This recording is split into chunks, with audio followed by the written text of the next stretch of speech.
जों दिनै कडिं and डिकोडिं चेप्टारनि number कडिंनि सायाव सावरायगोन।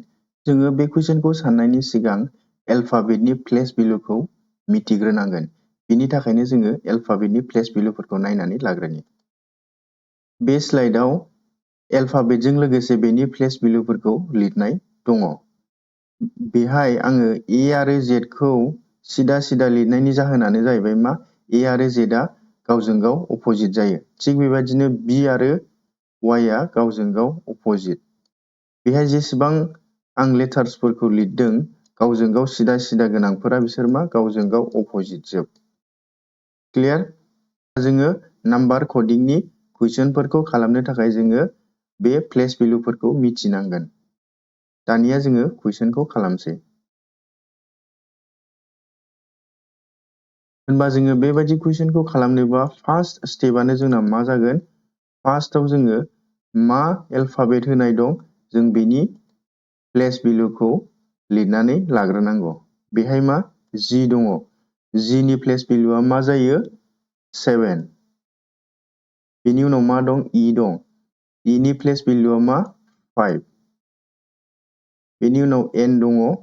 एननि प्लेस भेलुआ मा जायो? 14। बेनि उनाव इ दङ। इनि प्लेस भेलुआ मा? 5। बेनि उनाव मा दं? आर। आरनि प्लेस भेलुआ 18। बेनि उनाव ए दङ। एनि प्लेस भेलुआ 10। बेनि उनाव एल। एलनि प्लेस भेलुआ मा जायो? 12। दानिया जोङो प्लेस भेलुखौ लिरखांनायनि उनाव बे नाम्बार आरो नैबे नाम्बार बिसोर मोननै नाम्बारखौ रुजुनानै नायोबा नुगोन मा बिसोर मोननै नाम्बारा एखे। थारमाने जोङो बेनिफ्राय मा मिथिखो? जेनेरेलखौ नैबे नाम्बाराव मारै कडिं खालामदों जों बेखौ हमनो हाबाय। बे कडिं खालामनायानो जाबाय मा? बेवहाय मा लेटार दङ बिसोरनि प्लेस भेलुखौल' सिरियालै ओरै लिरलांदों। होनबा जोङो जेनेरेलखौ मारै कड खालामदों हमनो हाबाय। होनबा बे सेम पेटार्नखौनो बाहायनानै जोङो रिलेसनखौ जोङो कडिं खालामसै। होनबा नैबेहाय नाय रिलेसनाव फार्स्टआव मा लेटार दङ? आर दङ। होनबा आरनि पजिशन भेलुआ बेसेबां? 18 ना? बेनि उनाव मा दं? इ दं। इनिया बेसेबां? 5। बेनि उनाव एल दं। एलनिया बेसेबां जायो? 12। बेनि उनाव ए दं। एनिया 1 जायो।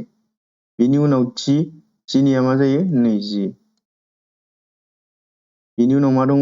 आइ दङ। आइनिया बेसेबां जायो? 9। बेनि उनाव अनिया बेसेबां जायो? 15। बेनि उनाव दङ एननिया बेसेबां जायो? 14। होनबा बेनो जागोन मा जोंनि एन्सार। होनबा बियो बबे नाम्बार अपसनाव दङ नागिरदो। बे नागिरोबा जों नुगोन मा अपसन नाम्बार 4 आव दङ। होनबा अपसन नाम्बार 4 आ बिनि कारेक्ट एन्सार जागोन। बेहाय नाय रिलेसनाव मा फार्स्टआव मा लेटार दङ? आर दंना? आरनि प्लेस भेलुआ बेसेबां? 18। होनबा मा बे 18 आ एन्सारनि मादाव फार्स्टआव फैखागोन। मानो होननानै बुङोबा जोंना रिलेसनाव फार्स्टआव आर दङ आरो मा आरनि प्लेस भेलुआ 18। बेनिखायनो मा एन्सारा ओरैबायदि जागोन जेराव मा फार्स्टआव 18 फैगोन। होनबा जोङो नैबे अपसनफोराव नाय बबेहाय 18 आ फार्स्टआव दं? अपसन नाम्बार 1 आव दंना गैया? गैया। बिनि थाखायनो अपसन 1 आ केन्सेल। बेनि उनाव अपसन नाम्बार 2 आव नाय अपसन नाम्बाराव 17सो बेनिखायनो बेबो केन्सेल। अपसन नाम्बार 3 आव नायोबा नुगोन अपसन नाम्बार 3 आव नायोबा जों नुगोन मा बेहाय 19सो दङ बेनि थाखायनो बेबो केन्सेल। होनबा अपसन नाम्बार 4ल' मोनसेल' बासिबायना होनबा बेनो जोंनि थाखाय मा जागोन? कारेक्ट एन्सार जागोन। नेक्स्ट कुइसन। बे कुइसनाव मा होनदों? In a certain code language cover is written as कभारखौ बेबायदि लिरनाय जायो and string is written as बेबायदि। होनबा how will flat be written in that code? बेबायदि लेटार कडिंनि कुइसनखौ साननो थाखाय जोङो फार्स्टआव मा खालामनांगोन? जे होनाय दं बे वार्डखौ लिरनानै लानांगोन। बेहाय मा होनाय दङ? कभार होनाय दङ। होनबा जों बेखौ लिरनानै लाग्रोनोसै। COVER।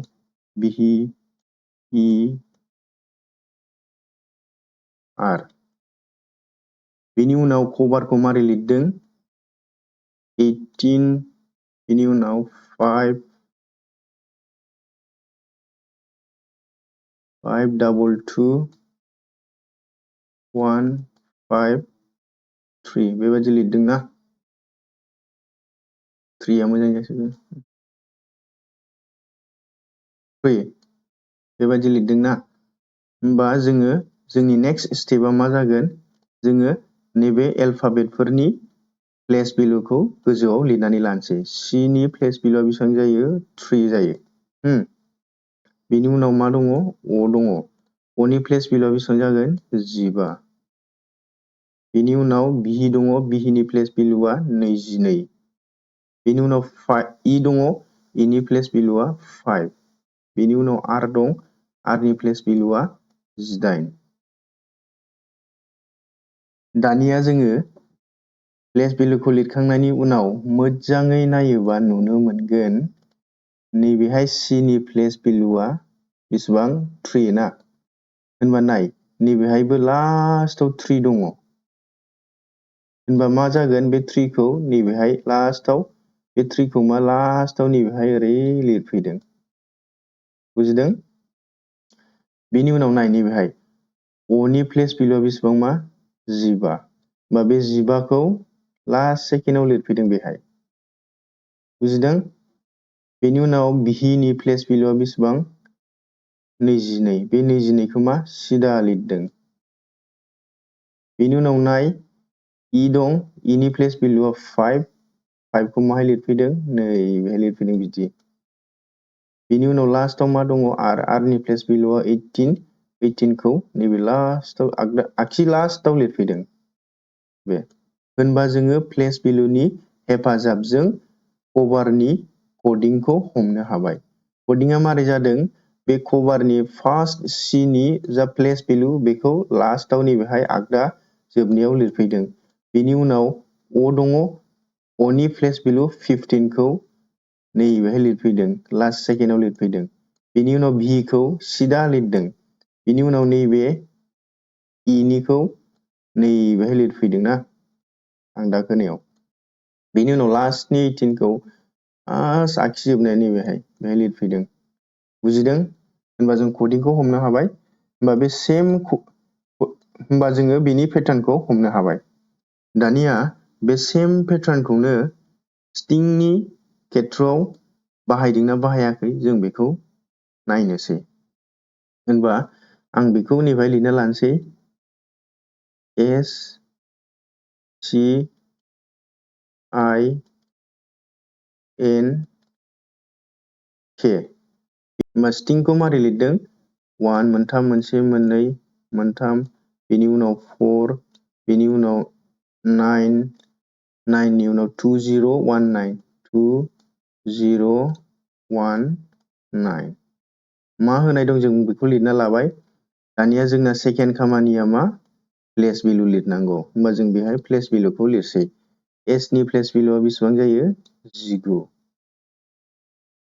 C ना 20 बेनि उनाव I निया 9 N निया 14 बेनि उनाव K निया मा जायो 11 होनबा जोङो नैबेनि पेटार्नखौनो बेहाय नायनांगौ नालाय होनबा जोंना पेटार्न बायदि मामोन नैबे 19आ लास्ट आगदा जोबनायाव थांनांगौना होनबा 19आ आगदा जोबनायाव फैदों बेनि उनाव बे 20आ नैबे फैनांगौ ना आगदा जोबनायनि मोनसे सिगां फैनांगौ होनबा बेहाय फैदों ओमफ्राय मा गेजेरनिया बियो सिदा फैनांगौ सिदा फैदों बेनि उनाव बेहाय 14 दंना 14आ नैबे आगसि जोबनायनि मोनसे सिगां फैनांगौ फैदों 14 बिलाइ दा खोनानै होदों आङो बेनि उनाव लास्टआव मा दङ 11 दं K नि बेयो मा आगसि जोबनायाव फैनांगौ होनबा 11आ बेयाव फैदों होनबा बेनिफ्राय जों नुबाय मा बिसोर मोननैबो सेम पेटार्नखौ फल' खालामदों होनबा बे सेम पेटार्नैनो जोङो माखौ दिहुनसै फ्लेटनिखौ दिहुनसै जोंना माखौ दिहुननांगौमोन बेवहाय नायोबा नुगोन कुइसनाव होनाय दं फ्लेटनिखौ दिहुननांगौ होनबा जों फ्लेटनिखौ दिहुनसै फ्लेटनिखौ दिहुनबा मा जागोन होनबा जोङो बे एल्फाबेटफोरनि प्लेस भेलुफोरखौ लिरनानै लानोसै होनबा P निया बेसेबां जायो 16 बेनि उनाव L निया बेसेबां जायो 12 A निया 1 जायो C निया 20 जायो बेनि उनाव E निया 5 जायो होनबा जोंना पेटार्न बायदियै मारैमोन बे P आ लास्टआव फैनांगौना बेहाय 16 नेक्स्ट नैबे 12आ नैबे फैनांगौ ना, बेनि उनाव ए आ सिदा फैनांगौ बे, बेनि उनाव बे 20आ नैबे फैनांगौ, ओमफ्राय नैबे लास्टनि जोबनाया नैबे फार्स्टआव फैनांगौ, होमबा बेहाय फैबाय, होमबा मा बेनो जोंनि मा जागोन एन्सार जागोन। होनबा नायदो बियो बेसेबां नाम्बार अपसनाव दङ, होमबा 552011216 बे बेसेबां नाम्बार अपसन नाम्बार 1 आव दं। अपसन नाम्बार 1आ बिनि कारेक्ट एन्सार जागोन। बुजिदोंना? बे कुइसनाव मा होनदों, in a certain language coffee is coded as 12 and 4 is coded as 8 होनदों। How will Android be coded in the same language? बेहाय मा होनदों, जुदि कफिखौ 12 लिरनाय जायो आरो 4 खौ 8 लिरनाय जायो, होनबा मा कफि आरो 4 खौ मा पेटार्न बाहायनानै 12 आरो 8 लिरदों, बेबायदि सेम पेटार्नजोंनो जोङो मा एन्ड्रइडखौ लिरनांगौ। होनबा नाय, मोजाङै गोसो होना खोनासं, बेहाय मा होनबा नाय, मोजाङै गोसो होनानै खोनासं, बेहाय कफि लिरनाय दं, बे कफियाव मोनबेसे लेटार दं नाय, 1 2 3 4 5 6, बेहाय मा 6टा लेटार दङ। होनबा जुदि आङो मा 6 जों इनटु 2 खालामो, होनबा बेहाय मा फैगोन 12 फैगोन, होनबा बे 12आ बिदिनो फैदों। नेक्स्ट नि बेहाय नाय 4 आव मोनबेसे लेटार दं, 4 दङ, 4खौ जुदि आं मा 2 जों इनटु खालामो, होनबा मा इज इकुअल टु 8 फैयो। होनबा नैबे जे पेटार्नखौ बाहायदों, नैबेहायबो सेम पेटार्नखौनो बाहायदों। मारै? नैबेहाय कपि वार्डआव मोनबेसे लेटार दङ, 6टा दङ, 6 जों ओंखायनो 6 जों 2 खौ सानजाबबाय, 6 खौ 2 जों सानजाबनायनि उनाव 12 फैदों। थिग बेबादिनो नैबेहायबो नाय, बेहाय 4 आव 4 लेटार दङ, बे 4 खौ मा 2 जों सानजाबदों, सानजाबनायनि उनाव मा फैदों 8 फैदों। होमबा बे सेम पेटार्नखौनो जोङो मा एन्ड्रइडआव बाहायनोसै। एन्ड्रइडआव नाय मोनबेसे लेटार दङ, 1 2 3 4 5 6 7टा लेटार दङ, बेहाय 7। जोंना पेटार्न बायदियै मा वार्डआव जेसेबां लेटार दङ बेखौ 2 जों सानजाबनांगौ ना, नैबे सानजाबनाय बायदि, बेहाय आरो नैबे सानजाबनाय बायदि। होनबा जों बेहायबो 2 जों सानजाबसै, मानो होननानै बुङोबा एन्ड्रइडआव 7टा लेटार दं नालाय 7 होबाय, ओमफ्राय जोंना पेटार्न बायदियै बेहायबो 2 जों बेहायबो 2 जों सानजाबदों नालाय, ओंखायनो जों बेहायबो 2 जों सानजाबसै। होनबा बेखौ सानजाबोबा जों मा मोनगोन 14 मोनगोन। होनबा बे 14आनो जागोन मा एन्सार। होनबा बियो 14आ बबे नाम्बार अपसनाव दं, 2 नाम्बार अपसनाव दं, 2 नाम्बार अपसना कारेक्ट एन्सार। बुजिदों? बे कुइसनावनो आं मोनसे कुइसन एड खालामनानै होबावनो नोंसोरनो।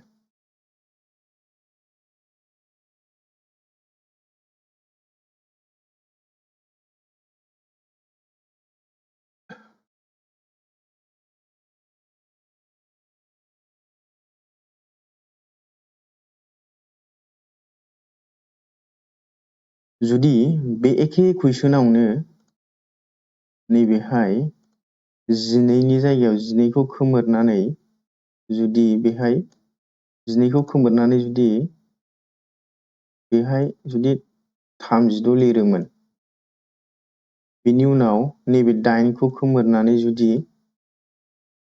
16 लिरोमोन, जुदि कुइसनाव बेहाय मा कफिखौ 36 लिरोमोन आरो मा 4खौ 16 लिरोमोन, अब्ला बेहाय एन्ड्रइडखौ मारै लिरगोन? जुदि बेबायदि कुइसन सोंबा जों मारै खालामगोन नाय। होनबा मोजाङै खोनासंनाय, बेहाय कफियाव जोंना बेसेबां लेटार दङ, 6टा लेटार दङ। जुदि आं बे 6खौ स्कुवेर खालामो, अब्ला मा 36 मोनोना। नैबेहायबो नाय, बे सेम पेटार्नआ फल' जादोंना जायाखै? बेहाय मोनबेसे लेटार दं, 4 लेटार दङ। जुदि आं बे 4खौ स्कुवेर बानायो, बा बेसेबां जागोन मा 16 जागोन ना जाया? 16 जायोना। होनबा बे पेटार्नआ बेहायबो फल' खालामबायना। होनबा जोङो बे पेटार्नखौनो बाहायनानै एन्ड्रइडनिखौ दिहुनसै। एन्ड्रइडआव जोंना बेसेबां लेटार दंमोन, 7टा ना। होनबा आं 7नि स्कुवेर खालामसै। होनबा 7खौ स्कुवेर खालामबा बेसेबां मोनगोन 49। बेनि एन्सारा मा 49 जागौमोन। जुदि बेहाय 36 होनाय थायोमोनबा आरो बेहाय 16 होनाय थायोमोनबा मा बेनि एन्सारा 49 जागौमोन। बेबायदिबो कुइसनाव सोंनो हागौ। नेक्स्ट कुइसन। बे कुइसनाव नाय मा होनदों, बे कुइसनाव in a certain code language find a solution is coded as 418, be attentive is coded as 29, and answers are correct is coded as 737.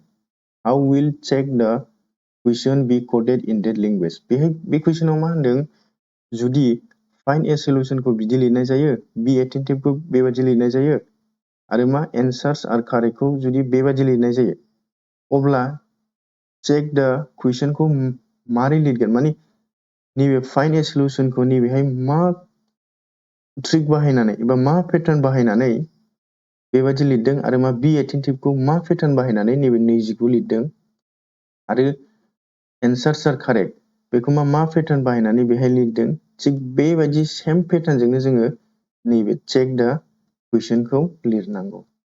होनबाना बेहाय मोजाङै नोजोर होनानै नायोबा नुगोन, नैबे फाइन्डआव नाय, बे फाइन्डआव मोनबेसे लेटार दङ, मोनब्रै लेटार दङ। बेनि थाखायनो बेहाय फार्स्टआव 4 फैदों, बेनि उनाव ए मोनसेल' दंना ओंखायनो 1 फैदों। नेक्स्ट सल्युशनाव नाय, मोनबेसे लेटार दं, 1 2 3 4 5 6 7 8 8था दं नालाय ओंखायनो बेयाव 8 फैदों। बुजिदों मारै फैदों? नेक्स्ट नाय, बेहाय बी आव मोननै दंना, मोनसे मोननै, ओंखायनो बेहाय 2 फैदों। नेक्स्ट एटेन्टिभआव नाय, मोनसे मोननै मोनथाम मोनब्रै मोनबा 6 7 8 9 9था दं नालाय ओंखायनो बेहाय मा 9 फैदों। थिग बेबायदिनो नैबेहाय नाय, एन्सार्सआव नाय, 1 2 3 4 5 6 7 ओंखायनो बेयाव फार्स्टआव 7 फैदों। बिनि उनाव आरआव मोनथाम दं ओंखायनो 3 फैदों। बेहाय मा कारेक्टआव नाय, 1 2 3 4 5 6 7 7 दं नालाय बेहाय 7 फैदों। होनबा जोङो पेटार्नखौ हमनो हाबाय। पेटार्नआ मा, जा वार्ड होनाय दङ बेहाय मोनबेसे लेटार दङ जों बेखौ काउन्ट खालामनानै लिरनांगौ। होनबा बेहाय नाय, चेकआव, बा बे चेकआव मोनबेसे लेटार दं नाय, मोनसे मोननै मोनथाम मोनब्रै मोनबा दंना, होनबा जों 5 लिरबाय। बेनि उनाव नाय, बेहाय मोनथाम दंना ओंखायनो जोङो 3 लिरबाय। नेक्स्ट मा दं, कुइसन दं, बेहाय मोनबेसे दं, मोनसे मोननै मोनथाम मोनब्रै मोनबा 6 7 8 बेहाय 8था दं नालाय जों ओंखायनो मा 8 लिरबाय। होनबा बेनि एन्सारा मा जागोन, 5 3 8। होनबा बे बबे अपसनाव दङ नागिरदो, अपसन नाम्बार 3 आव दङ। होनबा अपसन नाम्बार 3 आ कारेक्ट। बे कुइसनखौनो जोङो मा सानजोबालासिनो नाय, नैबेहाय नाय, नैबे चेकनियाव नाय, जोङो पेटार्नखौथ' हमनो हाखाबाय नालाय, नाय नैबे चेकआव मोनबेसे लेटार दं, मोनसे मोननै मोनथाम मोनब्रै मोनबा दंना, होनबा जोंना एन्सारा मा, फार्स्टआव 5 फैखागोन। फार्स्टआव जोंना एन्सारा मा 5 फैखाथारगोन फार्स्टनियाव। होनबा मा अपसनफोराव नाय, बबेहाय 5 दङ, बेहाय फार्स्टआव 5 गैया बे केन्सेल, बेहाय फार्स्टआव 5 गैया बेयाव केन्सेल, बेहाय फार्स्टआव 5 दं जानो हागौ, बेहाय मा फार्स्टआव 5 गैया 6 दं ओंखायनो केन्सेल। होनबा लास्टआव मोनसेल' अपसन बासिबाय, अपसन नाम्बार 3 आ, होनबा बेनो अपसन नाम्बार 3 आनो कारेक्ट एन्सार। जों बिसोरखौ दिहुननांजोबलाया। बुजिदों? नेक्स्ट कुइसन। बे कुइसनाबो एखेयानो। बेहाय नाय, बे कुइसनाव मा होनदों, in a certain code language द सॉर्ट इज डार्टी इज कोडेड एज 3 5 2 5। नाय बेहाय मोनथाम दंना ओंखायनो 3 फैदों। सार्टआव मोनसे दं, मोनसे मोननै मोनथाम मोनब्रै मोनबा दं नालाय ओंखायनो 5। इसाव मोननै दं ओंखायनो 2। डार्टीआव मोनबा दं ओंखायनो 5 ना। होनबा नैबेखौ नाय, एक्सारसाइजखौबो नायबाव, मोनसे मोननै मोनथाम मोनब्रै मोनबा 6 7 8 ओंखायनो बेहाय 8। बेहाय नाय, नैबेहाय नाय रेगुलारलिखौ, 1 2 3 4 5 6 7 8 9 ओंखायनो बेहाय 9 फैदों। होनबा नायनिफ्रायबो नाय, खमाव मा मोनब्रै दं ओंखायनो 4। इउआरआव बेहाय मोनब्रै दं मोनब्रै, एआरआव मोनब्रै दं ओंखायनो बेहाय मोनब्रै। होनबा जोङो मानि दिहुननांगौ, एम्पटि इउआर भेजेलखौ दिहुननांगौ ना। एम्पटियाव मोनबेसे दं, मोनबा दंना, 5। होनबा जोंना एन्सारा मा, फार्स्टआव 5 फैखागोन। होनबा नाय, बे 5 दंना गैया, फार्स्टआव 5 गैया, बे 5 दं नामा, दङ। बे 5 दंना गैया, गैया फार्स्टआव, बेहायबो फार्स्टआव 5 गैया। होनबा जोंना एन्सारा बेनो जागोन। जों बेखौ नायजोबनांलायलाया, नायोबा नायजोबनो हागोन, बेहाय 5 फैबाय नालाय, बे मोनबेसे दं, मोनब्रै ओंखायनो मा 4। बेनि उनाव नाय, बेहाय 1 2 3 4 5 6 होनबा मा 4। होनबा बेनि एन्सारा मा जागोन, 5 4 6। सरि, होनबा बेनि एन्सारा मा जागोन, 5 4 6। बे अपसन नाम्बार 2 आ, 5 4 6।